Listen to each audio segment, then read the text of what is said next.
Hello everyone, Nikhar here from Fatma Teachers Training College Ranchi. हम लोग अभी लगातार जीन पियाजे के संज्ञानात्मक विकास के सिद्धांत के ऊपर डिस्कस कर रहे हैं। इस क्रम में हमने स्कीमा को देखा, साथ ही साथ जीन पियाजे के संज्ञानात्मक विकास के सिद्धांत की जितनी मौलिक अवधारणाएं हमने उसको भी देखा, हमने उसको भी डिस्कस किया। इसके साथ-साथ जीन पियाजे के संज्ञानात्मक विकास की प्रमुख अवस्थाओं पर भी हमने डिस्कस किया। आज के क्लास में हम लोग देखने वाले हैं कि जीन पियाजे के संज्ञानात्मक विकास के सिद्धांत की कौन-कौन सी विशेषताएं हैं। विशेषताओं के साथ-साथ इसमें कौन-कौन सी कमियां हैं और हम लोग यह भी डिस्कस करेंगे कि इस सिद्धांत का शिक्षा के क्षेत्र में कौन-सा व्यावहारिक उपयोग है। तो हम लोग अपना सेशन स्टार्ट करते हैं मुख्य विशेषताओं के बारे में।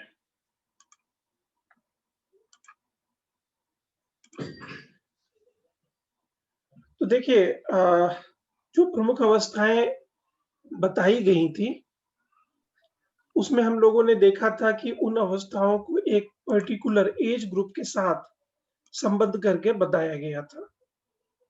ठीक है? तो प्रत्येक उम्र के हिसाब से इस चीज को अरेंज करना और किसी भी मनुष्य के संज्ञानात्मक विशेषताओं, संज्ञानात्मक शक्तियों के विकास के क्रम को सेट करना अपने आप में एक टफ काम माना जाता है। लेकिन कुछ चीजें जो जीन पियाजे की थ्योरी के अंतर्गत बताई गई, वो काफी यूजफुल थी। तो उन्हीं प्रमुख चीजों को हम लोग देखने वाले हैं, डिस्कस करने वाले हैं। जैसे जीन पियाजे के अनुसार संज्ञानात्मक विकास 4 विभिन्न और सार्वभौमिक अवस्थाओं की श्रृंखला या उस क्रम में होती है।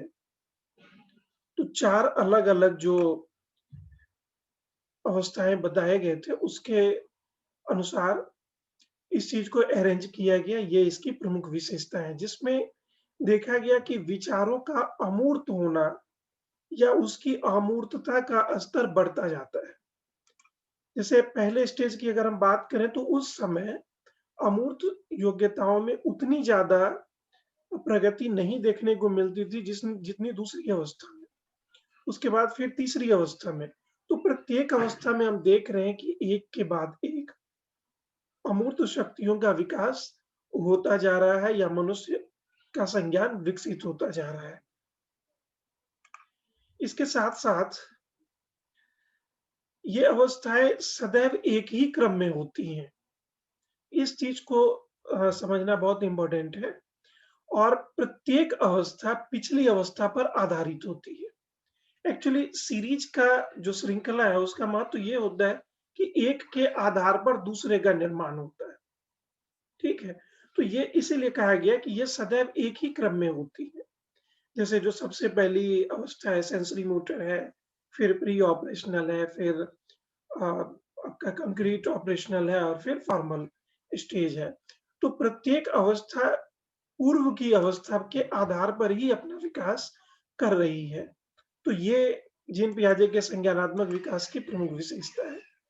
इसके साथ-साथ जो दूसरी प्रमुख विशेषता है, उसमें हम लोग देखते हैं कि संज्ञानात्मक विकास में एसिमिलेशन और एक्कोमोडेशन के बीच में कोऑर्डिनेशन पर बल दिया जाता है।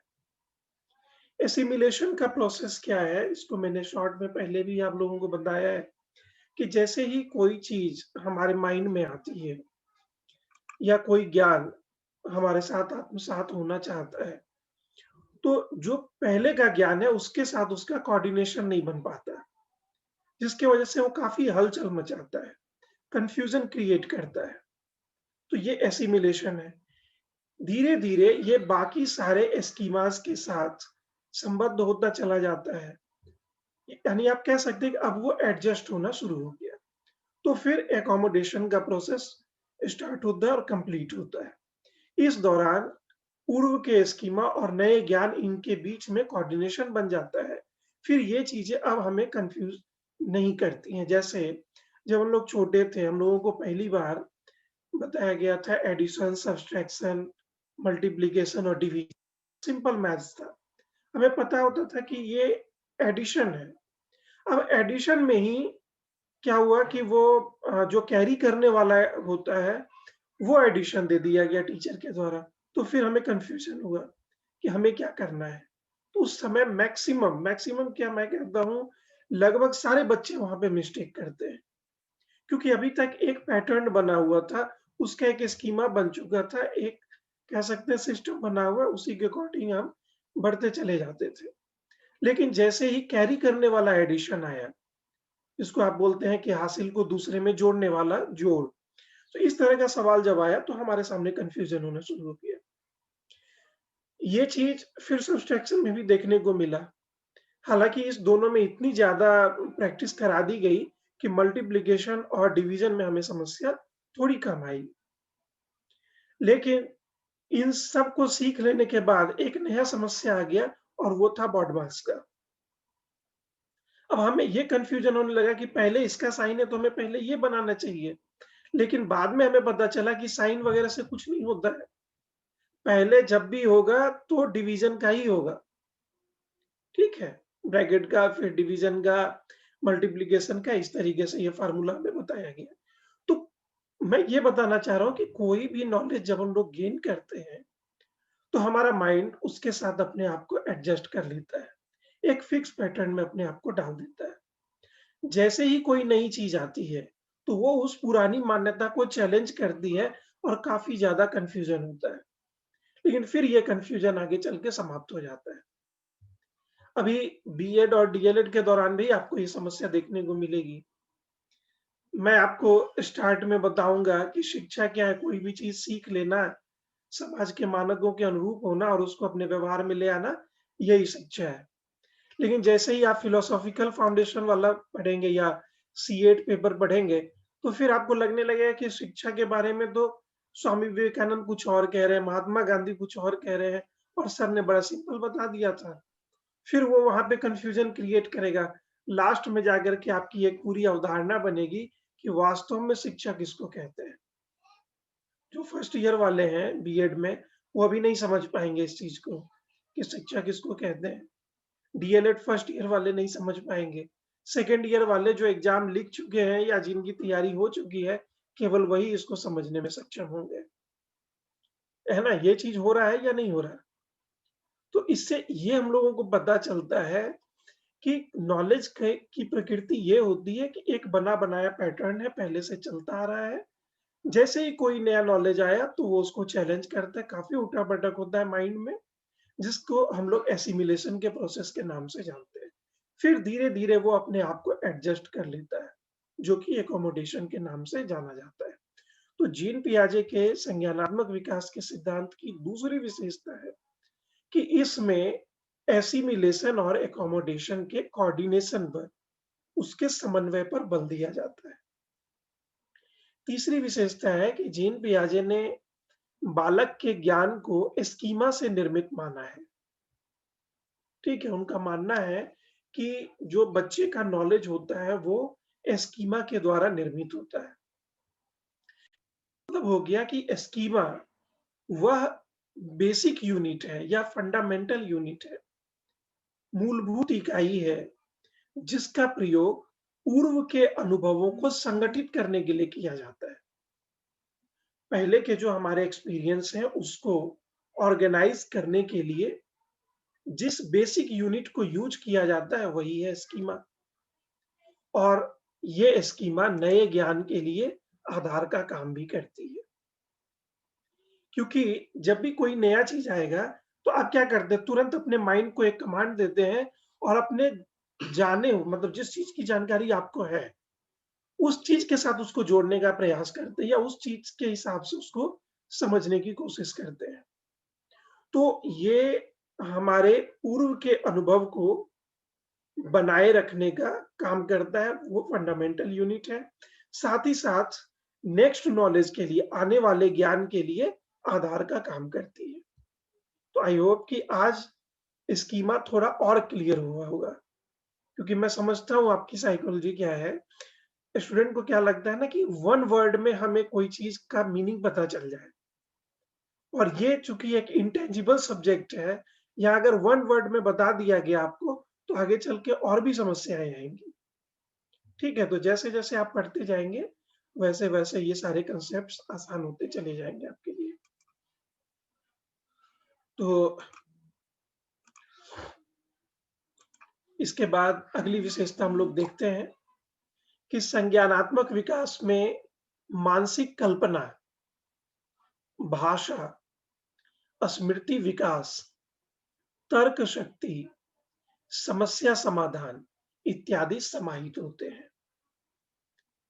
आज बहुत सारे स्टूडेंट्स को क्लियर कट ये आंसर मिला होगा कि संज्ञानात्मक शक्ति कहते किसको है?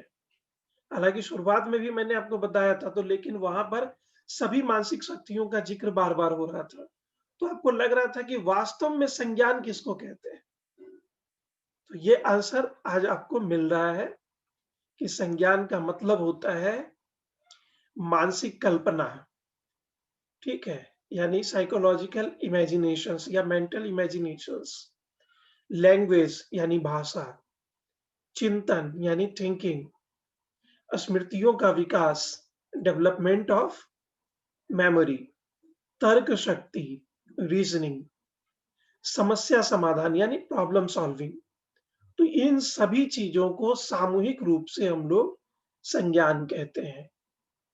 यानी संज्ञानात्मक विकास में ये सारी चीजें शामिल होती हैं। आपको ज्ञान कहाँ से प्राप्त होता है? या आपके ज्ञान की समझ दूसरे व्यक्ति को कैसे होती है? तो आपके इमेजिनेशन से, आपके लैंग्वेज में यूज किए जाने वाले तरह-तरह के वर्ड से।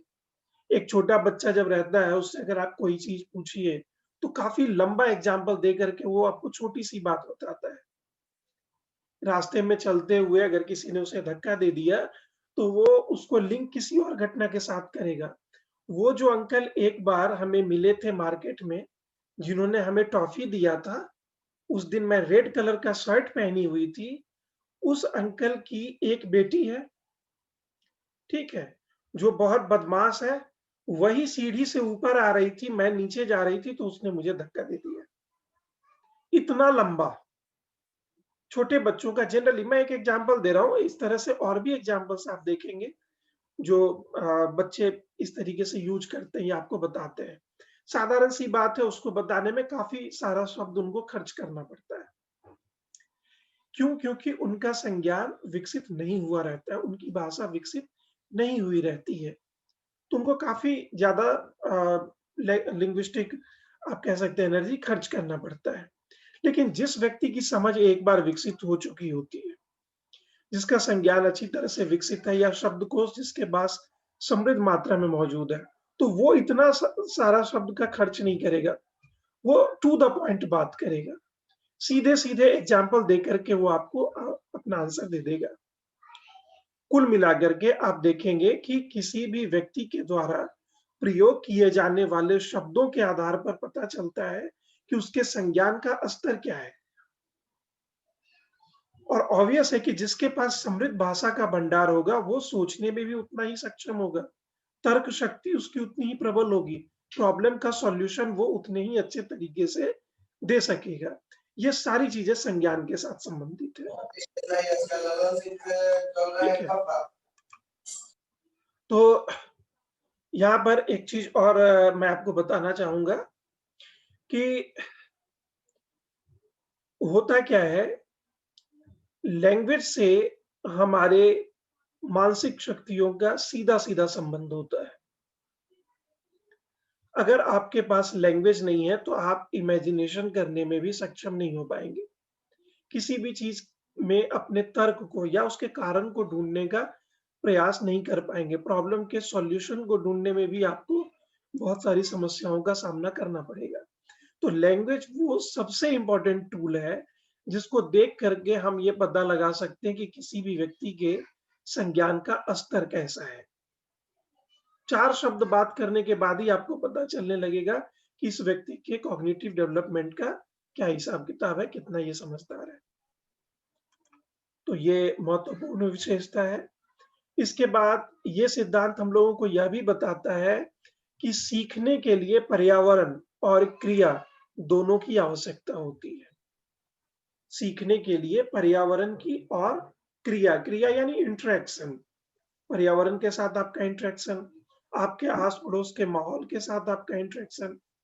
तो पर्यावरण और इंटरेक्शन दोनों इम्पोर्टेंट है सीखने के लिए।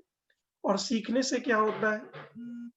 सीखने से हम अपने अनुभव को संचित करके रखते हैं, हमारा स्कीमा डेवलप होता है और ये सभी चीजें हमारे संज्ञान के विकास में अपना महत्वपूर्ण योगदान देती है। तो बात यहाँ तक समझ में आ रही है?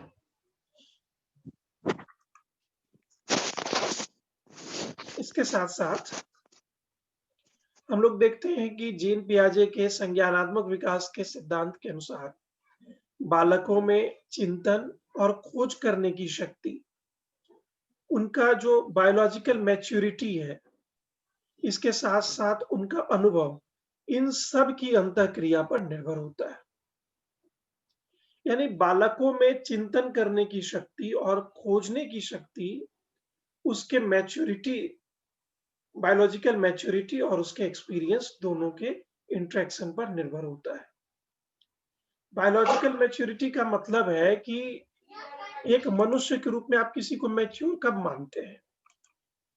जब किसी वयस्क मनुष्य की भांति वो व्यवहार करने लगता है या उस तरह के सारे लक्षण उसके अंदर दिखने लगते हैं, तब माना जाता है कि ये बायोलॉजिकली मैच्योर हो चुका है। जैसे एक लॉजिकल हाइट तक होना, जो वंश परंपरा से उसे मिला है, या जिस एनवायरमेंटल कंडीशन में वो रह रहा है, वहाँ पर जितना हाइट वगैरह हो सकता है, अगर उसके जैसा वो पहुँच गया है या उस हाइट तक या उस लेवल तक वो पहुँच गया, तो आप कह सकते हैं कि हाँ, फिजिकली ये मैच्योर हो चुका है। इसके साथ-साथ सबसे बड़ी बात है रिप्रोडक्टिव सिस्टम की मैच्योरिटी, यानी प्रजनन की क्षमता का परिपक्व होना। अगर इस क्षेत्र में भी वो विकसित हो चुका है, तो आप उसको भी मैच्योर मानेंगे, ठीक है? तो फिजिकल यानी बायोलॉजिकल मैच्योरिटी और इसके साथ-साथ अनुभव। अनुभव का मतलब है कि जिस तरीके से आपका विकास हो रहा है, प्रत्येक पक्ष अनुभव के रूप में संचित होता जा रहा है आपके साथ। और ये जो संचित हो रहा है, ये जितना भी एक्सपीरियंस आपके साथ संचित होता चला जा रहा है, जमा होता चला जा रहा है, ये आपके व्यवहार पर प्रभाव डालना प्रारंभ कर देता है। तो इन दोनों के बीच का इंटरेक्शन यानी आपके एक्सपीरियंस और आपके मैच्योरिटी, दोनों के बीच में होने वाला इंटरेक्शन ही आपके चिंतन करने और की शक्ति पर अपना प्रभाव डालता है या उसको विकसित करने में अपना योगदान देता है। अचानक से आप किसी चीज को डिस्कवर करने में सक्षम नहीं हो जाते या किसी चीज के बारे में सोचने में सक्षम नहीं हो जाते। आप देखेंगे कि जैसे किसी बच्चे को किसी विषय के बारे में सोचने के लिए कह देते हैं, मतलब आप उसको एक आंसर दे दीजिए कि इसका क्रिटिसिस करके लाओ।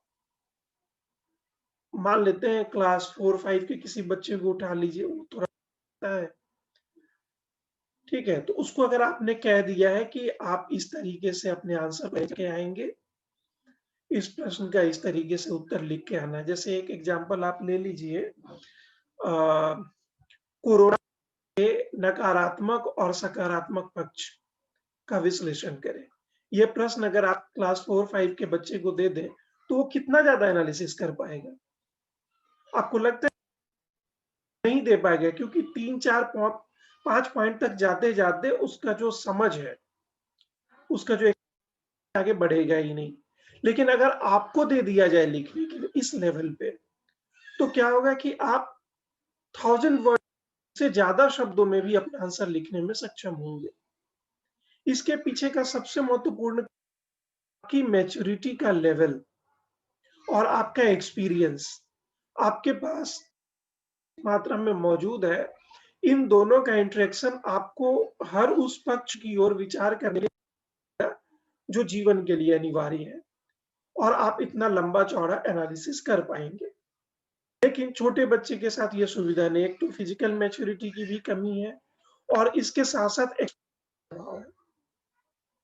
अभी मैं 1-2 एग्ज़ाम्पल देकर के आप लोगों को बताता हूँ। यहाँ स्टूडेंट्स मौजूद हैं, उसमें बहुत सारे बैचलर हैं, मतलब अनमैरिड हैं और बहुत सारे मैरिड हैं।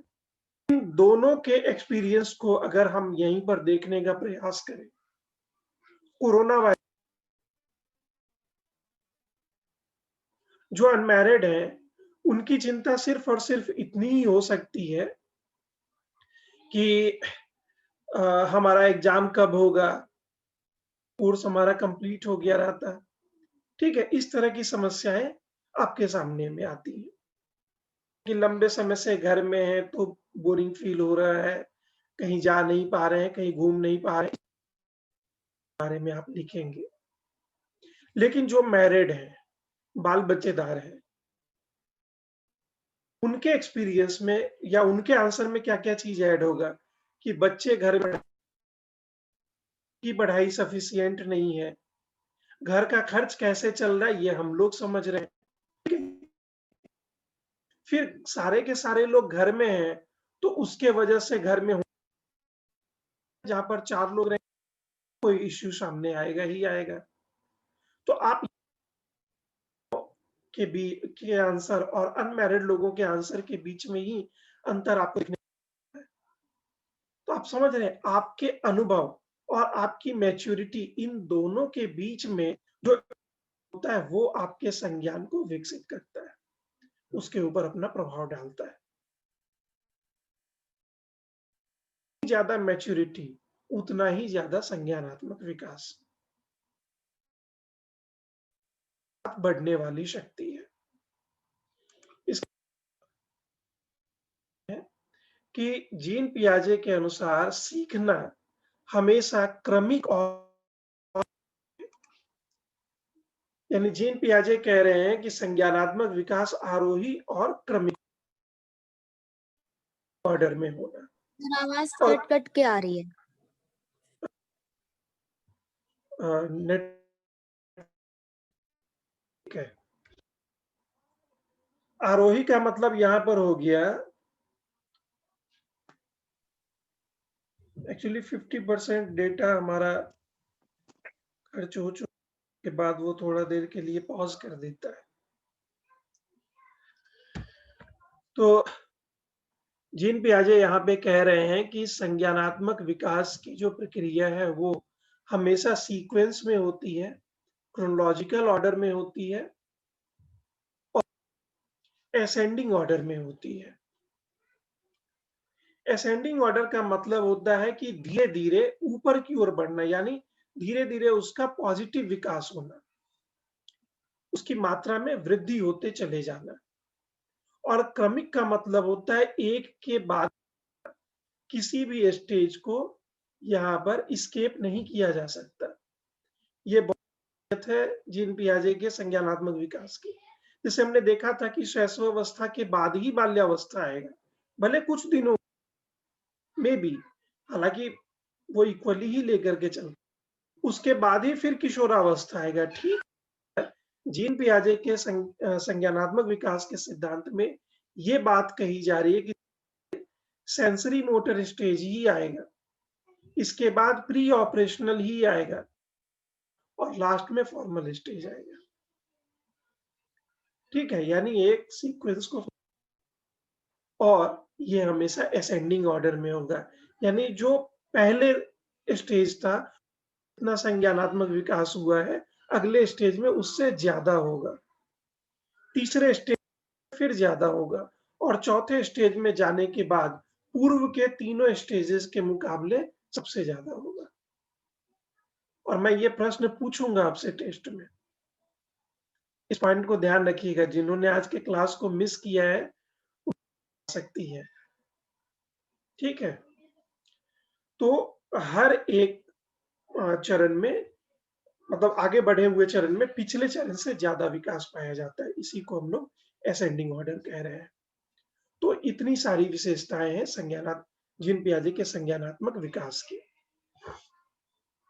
अब हम लोग इसके एक नए पक्ष को देखते हैं कि ऐसा नहीं है कि जीन पियाजे के संज्ञानात्मक विकास के सिद्धांत में सिर्फ पॉजिटिव चीज़ें ही हैं, सिर्फ विशेषताएँ ही हैं। उसमें कुछ कमियाँ भी हैं। उन कमियों के बारे में भी हम लोग डिस्कस करेंगे। तो इसमें केवल नॉलेज के कांसेप्ट को ही ध्यान में रखा गया है, ये सबसे बड़ी कमी है जीन पियाजे के संज्ञानात्मक विकास की। यानी इसमें सिर्फ़ और सिर्फ़ नॉलेज से संबंधित कांसेप्ट पर ही ज़्यादा जोर दिया गया है। और आप जानते हैं कि सिर्फ़ और सिर्फ़ नॉलेज का होना ही महत्वपूर्ण नहीं होता, इसके साथ-साथ अन्य पक्षों पर भी ध्यान देना ज़रूरी है। एक्सपीरियंस की जैसे बात हो रही थी बार-बार, तो किस तरह के एक्सपीरियंस के? ये जो नॉलेज डोमेन वाला एक्सपीरियंस है, सिर्फ़ उसकी बात हो रही थी। भावात्मक पक्ष को नहीं देखा गया, क्रियात्मक पक्ष को भी बहुत ज़्यादा नहीं देखा गया, सिर्फ़ और सिर्फ़ नॉलेज को लेकर के चला गया। इसके साथ-साथ इसकी एक और कमी है कि इस सिद्धांत में बताया गया कि जो मूर्त संक्रिया अवस्था है, यानी जो कंक्रीट ऑपरेशनल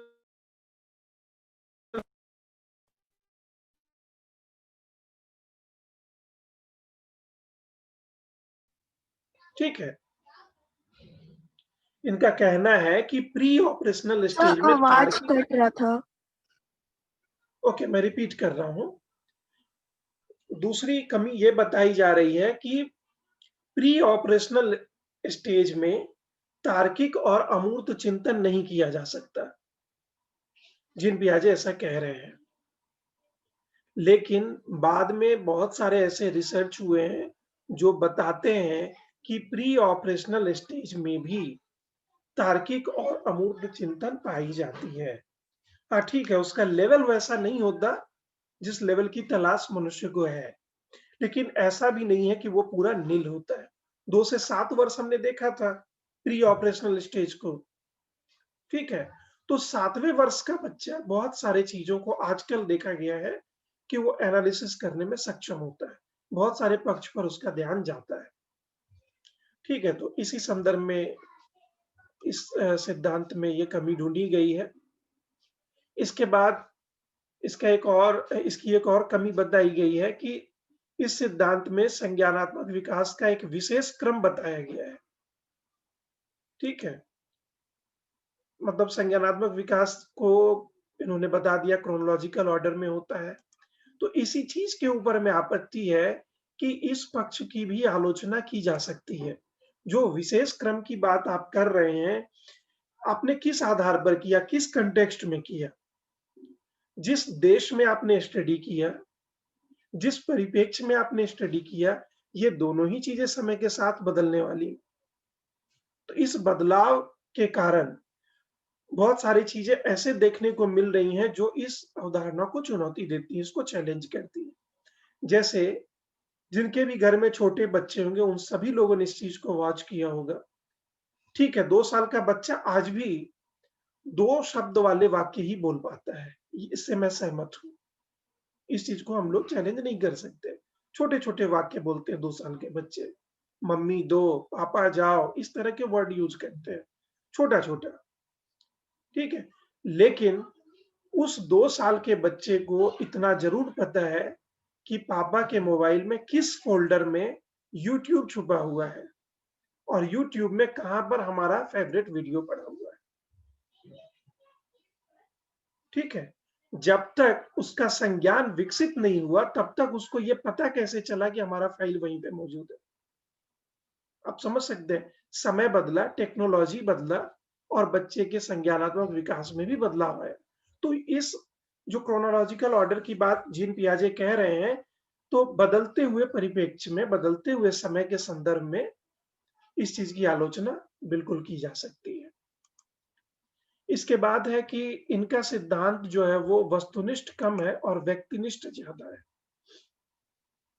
ठीक है, वस्तुनिष्ठ कम है और व्यक्तिनिष्ठ ज़्यादा है। अब इस वर्ड को पहले हम लोग समझते हैं।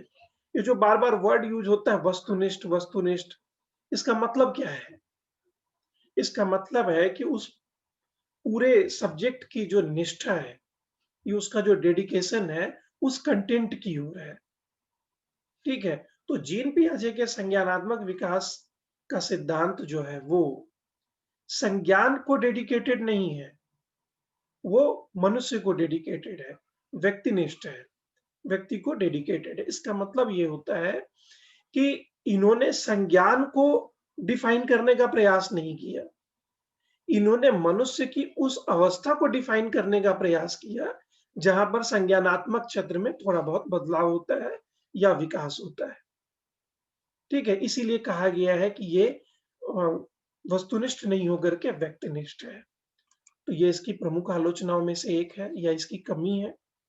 इसके साथ-साथ इस सिद्धांत में विकास के अन्य पक्षों पर ध्यान नहीं दिया गया।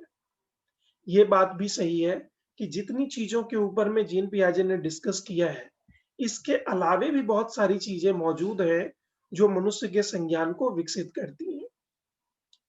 ठीक है? जैसे अगर आप एग्ज़ाम्पल के लिए समझना चाहें, तो किसी मनुष्य की आवश्यकता, ठीक है? किसी मनुष्य का जो पूर्व का अनुभव है या फिर मनुष्य मनोरंजन के लिए ही सही, यहाँ बार-बार प्रॉब्लम सॉल्विंग की बात आ रही है, लेकिन मनुष्य को कई बार लगता है बस यूँ ही वो किसी चीज़ की खोज कर डालता है। ठीक है? मुझे तो नहीं लगता कि संगीत की जो खोज हुई या तरह-तरह के जो आर्ट्स वगैरह इसकी जो खोज हुई, इसके पीछे कोई विशेष आवश्यकता निहित रही होगी। मनुष्य एक क्रिएटिव प्राणी है, मतलब अपनी जो उसकी विशेषता है, उसके आधार पर उसे हमेशा कुछ नया रोमांचकारी चीज़ चाहिए होता है। तो ज़रूरी नहीं है कि वो तर्क करता हो, कारण ढूँढने का प्रयास करता हो, तभी किसी नई चीज़ की खोज कर पाता हो। अपने स्वभाव से प्रेरित होकर के भी वो तमाम चीज़ों की खोज कर सकता है, इन चीज़ों के बारे में पता लगा सकता है और वो जितना ज़्यादा इन चीज़ों में इन्वॉल्व होगा, उतनी ही उसकी समझ भी विकसित होगी, उसका संज्ञान भी विकसित होगा। तो ये एक प्रमुख कमी के रूप में बताया जा सकता है। इसके बाद एक और कमी इसकी बताई जाती है कि जीन पियाजे ने कहा कि संज्ञानात्मक विकास व्यक्ति की जैविक परिपक्वता से संबंधित है। ठीक है? यानी जो उसका बायोलॉजिकल मैच्योरिटी है, उससे संबंधित होता है संज्ञानात्मक विकास। ये बहुत ही इम्पोर्टेंट लाइन है, ठीक है? इसका जो कंटेंट था वो मैं पहले ही आप लोगों को भेज चुका हूँ पीडीएफ रूप में। मैं फिर से आपके ग्रुप में डाल दूँगा। तो ध्यान रखना ज़्यादा ज़रूरी है कि जीन पियाजे ही वो व्यक्ति हैं जो कह रहे हैं कि एक्सपीरियंस और बायोलॉजिकल मैच्योरिटी का इंटरेक्शन कॉग्निटिव डेवलपमेंट को प्रभावित करता है, पॉजिटिव रूप में वो भी। लेकिन इसी कथन के कारण उनकी आलोचना भी की जाती है। वास्तव में किसी व्यक्ति का फिजिकल डेवलपमेंट अगर कंप्लीट नहीं भी हुआ रहता है, उसके बावजूद उसके संज्ञानात्मक क्षेत्र में काफ़ी ज़्यादा प्रगति देखने को मिलती है। बहुत सारे सोशल मीडिया पे आप बच्चों का वीडियो वगैरह देखते हैं। कोई पूछ रहा है किसी देश की राजधानी के बारे में, किसी देश के करेंसी के बारे में या उसके स्टेट के जो चीफ मिनिस्टर हैं, प्रेसिडेंट हैं इंडिया के, इन सभी चीज़ों के बारे में पूछा जा रहा है और वो 2 साल, 2.5 साल का बच्चा फटाफट उसका आंसर दे रहा है। ठीक है? कई बार हम देखते हैं कि काफ़ी कम एज में ही किसी ने बहुत अच्छा स्कोर कर दिया होता है 10th के एग्ज़ाम में। काफ़ी कम उम्र में ही अपने इंडिया के तथागत नाम था उनका 99 या 2000 के समय में हमने इस न्यूज़ को देखा था। 13 वर्ष की अवस्था में ही वो अ, अगर मैं गलत नहीं हूँ तो उन्होंने अपना ग्रेजुएशन कंप्लीट कर लिया था। Only 13 years old student. तो आप कैसे कह सकते हो उसका तो उम्र बहुत कम था, बायोलॉजिकल डेवलपमेंट उसका काफ़ी कम था। इस बात से सहमत हुआ जा सकता है कि इसका प्रभाव पड़ता है, लेकिन सिर्फ़ इसी का प्रभाव पड़ता है ऐसा आप नहीं कह सकते हैं। और भी बहुत सारे पक्ष यहाँ पर मौजूद हैं, जिसके बारे में अब तक पता नहीं लगाया जा सका है। उन सभी चीज़ों का भी मनुष्य के संज्ञानात्मक विकास के ऊपर प्रभाव पड़ता है।